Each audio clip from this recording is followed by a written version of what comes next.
嗨，亲爱的书友们，欢迎来到书海时光，一个为你每日推荐好书的心灵驿站。赶快关注我们，一起畅游书海，让阅读点亮每一天的精彩。大家好，今天我要给大家介绍一本可能会改变你一生的书《吃出治愈力》。这本书的作者是威廉·李博士，他是一位杰出的医学博士和科学家，在世界范围内享有盛誉。他曾登上 TED 讲台，向全球观众分享他的研究成果，主题就是如何通过饮食来激发我们身体的天然防御系统，从而达到预防疾病甚至治愈疾病的目的。你可能会问，真的有这么神奇吗？让我们先来看一个故事。著名影星安吉丽娜·朱莉，大家都知道她吧？她曾经在事业巅峰时期做出一个令人震惊的决定，预防性切除乳腺和卵巢。原因是什么呢？是因为她携带一种会增加乳腺癌和卵巢癌风险的基因突变。但在这个过程中，她深入研究了各种预防癌症的方法，其中就包括饮食方面的调整。她发现，合理的饮食可以极大地降低癌症发生的风险，这让她在后续的生活中更加注重饮食对健康的潜在影响。这个故事告诉我们，饮食的力量远超我们的想象，它不仅仅是为了满足口腹之欲，更是一种强大的健康武器。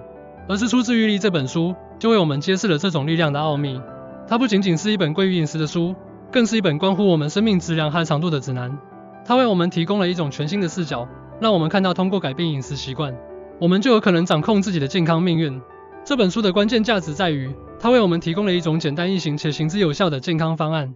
这个方案不需要昂贵的药物、复杂的医疗设备，只需要我们重新审视我们每天吃进嘴里的食物。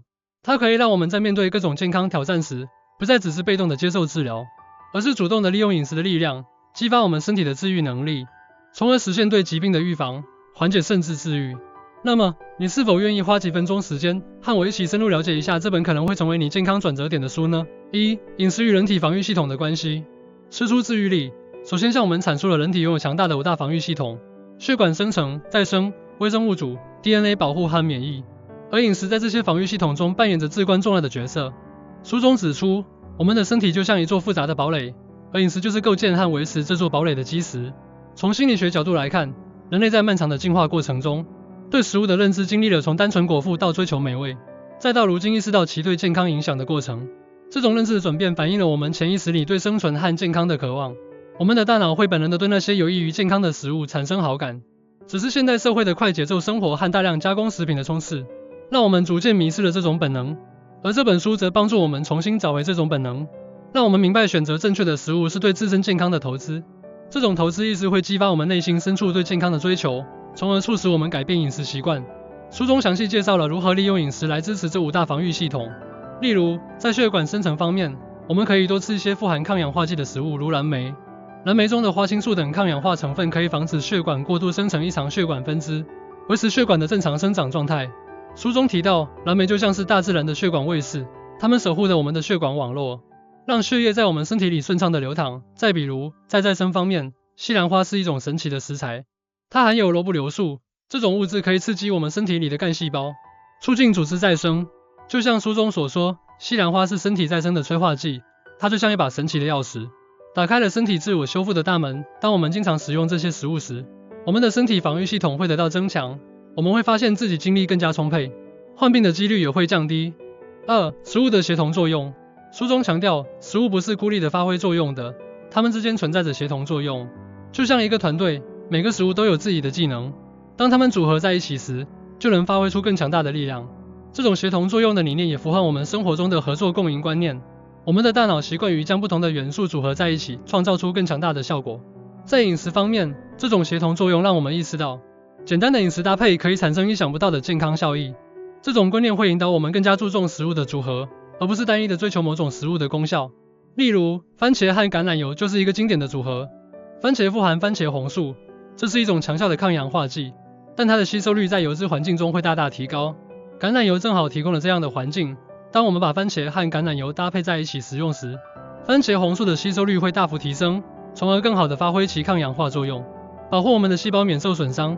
书中写道，番茄和橄榄油就像一对默契的舞者，在我们的身体里演绎着健康之舞。还有姜黄和黑胡椒的搭配。姜黄中的姜黄素具有强大的抗炎和抗氧化特性，但它的生物利用率较低，而黑胡椒中的胡椒碱可以显著提高姜黄素的生物利用率。当我们把姜黄和黑胡椒一起加入菜肴中时，就能更好地发挥姜黄的健康功效，帮助我们对抗炎症和氧化应激。3. 饮食与情绪健康，吃出治愈力，还深入探讨了饮食对情绪健康的影响。我们都知道，情绪和健康是紧密相连的，而饮食则是连接两者的桥梁。从心理学角度分析，食物中的营养成分可以影响我们大脑中的神经递质水平。比如，色氨酸是一种氨基酸，它是合成血清素的重要原料，而血清素是一种与情绪调节密切相关的神经递质。当我们摄入富含色氨酸的食物时，就有可能促进血清素的合成，从而改善我们的情绪。书中提到，全谷物、坚果和乳制品等食物是色氨酸的良好来源。当我们感到压力、焦虑或者情绪低落时，可以选择食用这些食物。例如，在早餐时吃一碗燕麦粥加坚果，不仅能给我们提供充足的能量，还能帮助我们稳定情绪。书中说，食物是我们情绪的调节器，它就像一个温柔的拥抱，抚慰着我们不安的心灵。此外，富含 Omega-3 脂肪酸的食物，如三文鱼、亚麻籽等，也有助于改善情绪。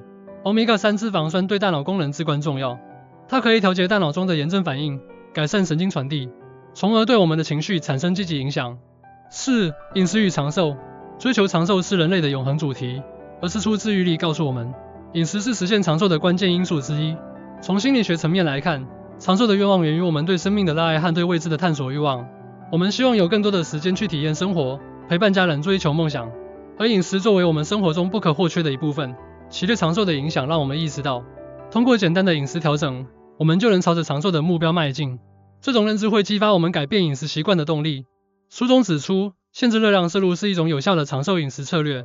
适当减少食物的摄入量，可以降低身体的氧化应激水平，减少细胞损伤，从而延缓衰老。例如，在日常生活中，我们可以尝试每餐吃到7-8分饱，而不是吃到撑。同时，多吃富含抗氧化剂的食物，如深色蔬菜和水果，这些食物可以中和自由基，减缓衰老过程。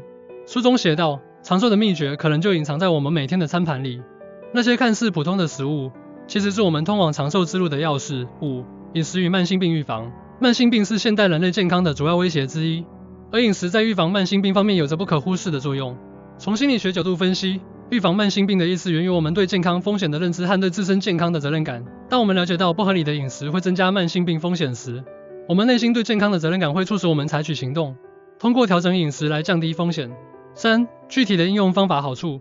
书中列举了多种慢性病与饮食的关系，比如高盐饮食是高血压的重要危险因素，我们可以减少盐的摄入量，多使用天然香料来调味，这样既能满足味蕾的需求，又能降低高血压的风险。书中提到，盐是我们餐桌上隐藏的敌人，而天然香料则是我们健康的盟友。再比如，高糖饮食与糖尿病密切相关，我们可以选择用水果来代替甜食，水果中的天然糖分相对更健康，而且水果还富含膳食纤维、维生素和矿物质，对我们的健康更有益。吃出治愈力这本书为我们打开了一扇通往健康的大门，它向我们展示了饮食的强大力量，以及如何利用这种力量来构建我们身体的防御体系，预防疾病，改善情绪，延长寿命。我们可以看到，书中的每一个观点，每一条建议都蕴含着对人类健康的深切关怀。它不仅仅是一本书，更是一个改变我们生活方式的指南。我们每个人都有能力通过改变饮食来掌控自己的健康，就像安吉丽娜·朱莉一样，积极的采取措施来保护自己的健康。所以，我呼吁大家行动起来吧，去阅读《吃出治愈力》，去尝试书中介绍的饮食方法，不要让那些不健康的饮食习惯继续损害我们的身体，不要让疾病有可乘之机。相信我，当你开始践行书中的习惯时，你会发现一个全新的自己，一个更健康、更充满活力的自己。记住，健康不是终点，而是一个持续的过程，而饮食就是这个过程中的关键因素。让我们一起用饮食的力量，开启我们的治愈之旅，向着更美好的生活前进。